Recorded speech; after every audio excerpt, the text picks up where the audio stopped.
Hello and welcome to ERi-TV English News Broadcast. It's now 10:30 p.m. Asmara time, and we're ready for a domestic and international report for March 16th, 2026. To begin with, I present you the top stories. National school leaving examination commences. Seminar on environmental management and climate change conducted in ERi-TV subzone. In our international, Russia criticizes Europe for not being interested in Ukraine peace process. And Pakistani strike destroys fuel depot near Afghanistan's Kandahar airport. Welcome again. In our domestic news, the 2026 National School Leaving Examination commenced today, both inside the country and at international schools in Saudi Arabia. The examination, which includes 12 subjects, is being conducted at 15 centers inside the country, including Warsai Kaalo Secondary School Sawa, Asmara, Dek Amhara, Hagaz, Mai Habar, Naqfa, Sambal Rehabilitation Center, Ad-Qayih, Ala, Barantu, Karen, Masawa, Asmat, and Shakha Wad Bisrat, as well as at 2 centers in Jeddah and Riyadh.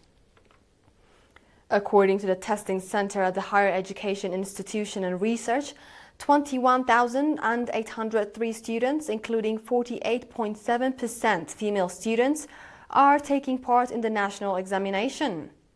Of the total participants, 89.3% are regular students, while 10.7% are students retaking the examination. In another news, a seminar focusing on environmental management and the consequences of climate change was conducted in ERi-TV subzone on March 13th. At the seminar, Mr. Yosef Ghebreyesus, Head of Environment Promotion and Research at the Ministry of Water, Land and Environment Central Office, gave an extensive briefing on the environmental situation in Eritrea, the meaning of environment, human influence on the environment, environmental challenges and responsibilities, as well as the role of the environment in economic development. Mr. Yosef said that environmental challenges resulting from human intervention include soil erosion, deforestation, improper use of chemicals, and low public awareness, and called for the conscious role of society in ensuring environmental safety.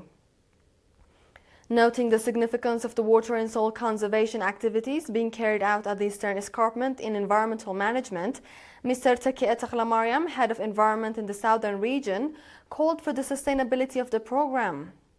He also gave a briefing on waste management guidelines.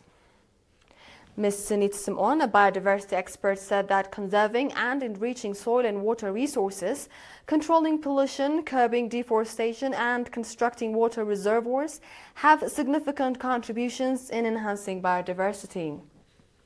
Engineer Rabel Kubram, an environmental protection expert, also gave a briefing on the causes and consequences of ozone depletion, the impact and challenge of climate shocks, the soil erosion situation on seashores, as well as the causes and consequences of climate change.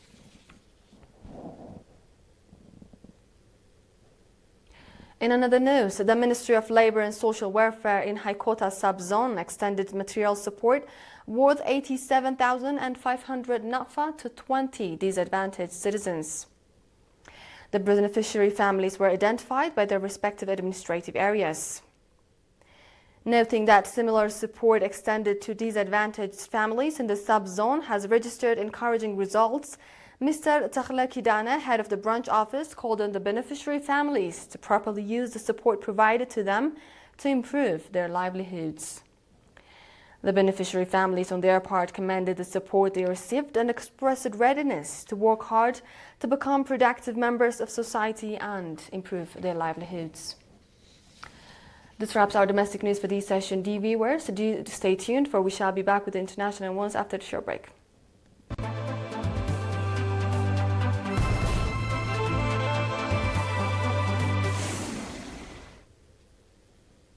Welcome back. To begin with, Russia criticizes Europe for not being interested in Ukraine peace process. Russia spokesman Dmitry Peskov said that European leaders are not interested in a diplomatic settlement to the Ukraine conflict. He stressed that the only recent diplomatic outreach by EU states, a visit by a French presidential envoy last month, did not bring any positive signals. The EU and UK have been sidelined in US-backed Ukraine peace negotiations in recent months.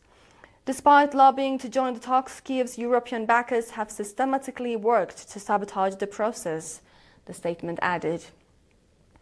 Just days earlier, French President Emmanuel Macron stressed that the Iran conflict would not offer Russia any respite and vowed to continue military support to Kiev. Russia has argued that EU and UK military support for Kiev has emboldened Ukraine to continue the conflict, which Russia sees as a proxy war. The US-Israeli attack on Iran has disrupted plans for the next round of the trilateral peace talks between Russia, the US and Ukraine. A new round is expected sometime this week, White House Special Envoy Steve Witkoff stated on Tuesday. Moving on, Pakistan bombed the fuel depot of private airline Com Air near Afghanistan's Kandahar airport, the Taliban said on Friday, stepping up the neighbor's worst conflict in years. The strikes, which the administration of Kandahar airport says supplies fuel to the airline's private aircraft, as well as the Red Crescent and other organizations, threaten to spark further hostilities in a region also affected by the US-Israeli war on Iran. More than 1,500 tons of fuel have been lost in the strikes, according to reports.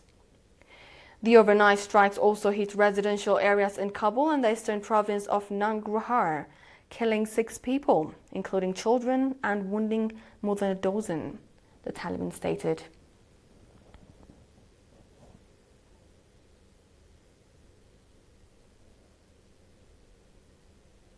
With this, we conclude our domestic and international report for this session. Dear viewers, once more the top stories. National School Leaving Examination commences. Seminar on environmental management and climate change conducted in ERi-TV subzone.